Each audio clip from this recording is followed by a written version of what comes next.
Hello everyone, हर्षालीज work life या YouTube चॅनलवरती तुमचं पुन्हा एकदा खूप मनापासून स्वागत आहे।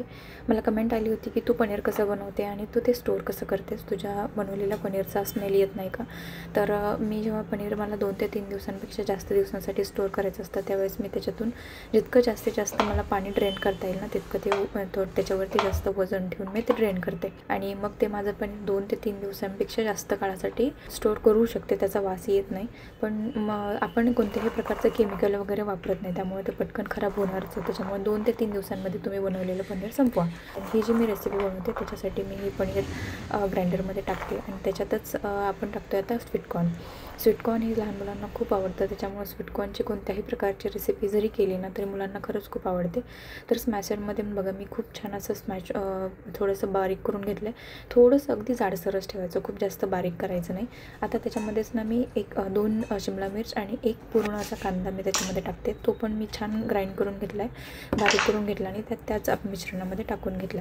आता शिमला मिरची लहान मुलं सहसा खात नाहीत, तर आपण ही पराठ्याच्या रूपामध्ये त्या मुलांना देऊ शकतो। याच्यामध्ये मी 1 चमचा एवढं धण्याची पावडर टाकली, 1 चमचा एवढं मी मीठ टाकली। काळे तीळ आहेत, हे कम्प्लिटली ऑप्शनल आहेत, पण तुम्ही टाका, मुलांच्या पोटात जातं आणि ते खरंच खूप हेल्दी आहे। सगळ्यात मुलांचा आवडतीचा पदार्थ म्हणजे मॅगी, आणि मॅगी मसाला टाकल्यानंतर त्या पराठ्याला जो चव येणार आहे ना ते अतिउत्तम असणार आहे। तर त्यामुळे हे तुम्ही टाका, त्याच्यामध्ये भरपूर काटकसर न करता भरपूर सारी कोथिंबीर टाका आणि छान असा एक चपातीचा मोठा गोळा लाटून घ्या, त्याच्यावरती 2 ते 3 चमचे एवढं तूप लावून हाताने पसरवून घ्या। आता हे जे आपण जे बनवलेलं मिश्रण आहे ना ते एकसारखं सगळीकडे पसरून घ्या। मला ना मी जेवढ्या वेळा यूट्यूबवरती बघते, कोणी पराठा मला अगदीच आवडत होता पण मला बनवता येत नव्हता आणि अशा पद्धतीने म्हणजे 10 ते 15 फेल्ड अटेम्प्ट्स नंतर मी आज तुम्हाला दाखवते की मी तो कसा बनवते।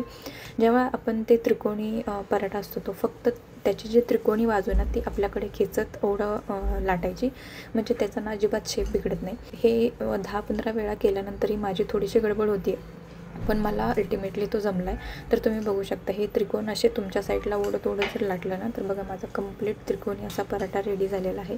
आता काही लोकांना प्रश्न पडतो की याच्यातली स्टफिंग आणि त्याच्यातलं जो आतले लेअर आहे ना तर तो कच्ची राहू शकते, कारण आपला पराठा थोडासा असं जाडसर बनवलेला आहे। तर तुम्ही बघू शकता की मी माझ्या गॅसचे फ्लेम आहे ना ती मीडियमपेक्षा पण थोडीशी कमी ठेवली आणि कमी गॅसवर एकदम छान असा खरपूस होईपर्यंत मी पराठा भाजून घेतला आहे आणि तो अजिबातसुद्धा करपत नाही किंवा आतल्या साईडने कच्चाही राहत नाही।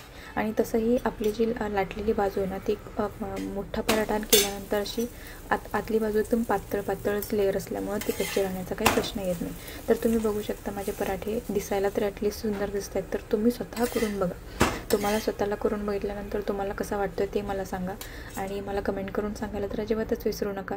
तर याच्यामधली जी स्टफिंग आहे ना ते त्याला तुम्ही सॉसबरोबर किंवा तुमच्या आवडीच्या कोणत्याही चटणीसोबत तुम्ही सर्व करू शकता आणि तुम्ही एन्जॉय करू शकता।